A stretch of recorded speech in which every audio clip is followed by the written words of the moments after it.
and my people. All right. Here's an encouragement that I had this morning, and I could not wait to share it with you. Now, just stick with me just for a minute here. You know, we know that in 2 Corinthians 5, it says that we are a new creation, a new creature in Christ, like something that's never been seen before. It says that old things have passed away, all things have become new. And I was thinking about that because I really was focusing my time and my attention on righteousness, which simply means right standing with God. We get this idea, you know, these religious ideas in our mind that that righteousness is being a good person, that righteousness is, you know, proving ourselves and working our way into approval from God. But that's not what it is at all, because when you drop down to verse 21 in 2 Corinthians 5, it says that he who knew no sin, Jesus, he became sin so that you could be the righteousness of God in Christ. Because he became sin, because he completed the finished works on your behalf. Now, I'm going to just pump the brakes just a second. I want you to let this soak in, sink in just for a minute. But you say, yeah, you know, I do love the Lord and I'm trying to live that Christian life, but yet I keep failing, I keep messing up.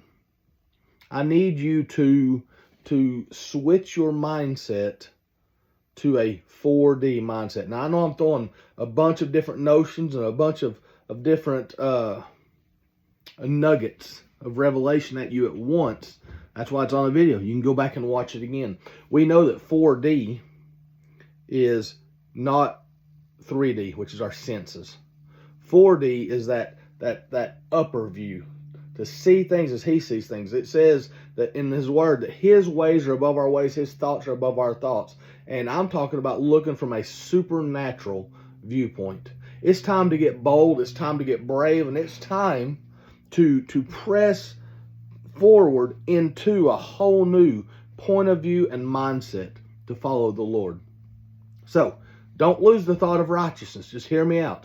You know, when the Israelites were in the wilderness, they were complaining about manna, manna, manna, and why don't we just go back to where we come from? And God sort of said, you know what? You're tired of pancakes from heaven? Inside joke. Then I'm going to give you so much meat that it's going to come out of your nose. And Moses said, am I going to have to kill all of the livestock that we possess? Because he was seeing 3D. He was trying to figure out how is God going to fulfill his word. But God, he brought quail up from the sea. And we know that quail don't live in the sea. That quail came up from the sea. And it says that it was 3 cubits deep in a day's journey in each direction. For 30 days. Man, they ate meat. I mean, it was produced from the unseen. That's 4D. That's the place that we have to get to, is that God watches over his word to see it accomplished. Regardless if we understand it and can rationalize how he's going to do it or not, he makes a way where there is no way. Back to righteousness. We get so tied up with the religious thought process that we have to prove ourselves to God. We have to work ourselves into a position to deserve God's grace, which we know grace is a gift. You don't work for grace. If you worked for it, it would no longer be grace. It would be a wage that you earned. Grace is unmerited favor from God. You can't earn that. So in order to be identified as the righteousness of God in Christ, all you have to do is say, Jesus, I'm a sinner. Please forgive me of my sins. And at that very moment, you are as righteous as you will ever be for all eternity. Because then you're in right standing with God.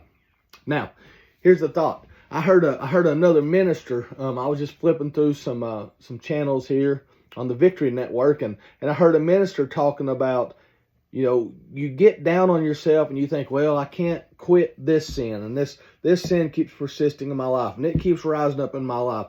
And here's what he said to do. And I thought that this was awesome because it's counterintuitive. We're going into 4D. Ready? He said, when you're smoking a joint, you call out, I am the righteousness of God. That don't make sense, does it?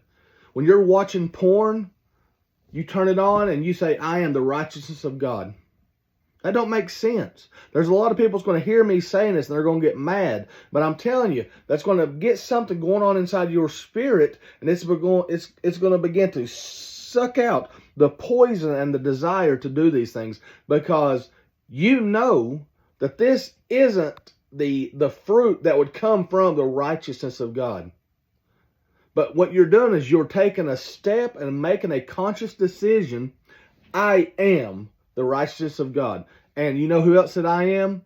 When Moses said, who do I say sent me? God said, I am that I am. I am the God that you need in every situation in life. I am the God that's going to lead you out of pornography. I am the God that's going to lead you out of alcoholism and addiction. I am the God that's going to lead you out of adultery. I am the God that's going to lead you out of hate and anger and worry and fear and anxiety. I am the God that you need me to be. So, now, from now on, when you declare, I am the righteousness of God in Christ, these things should be like fireworks in your mind.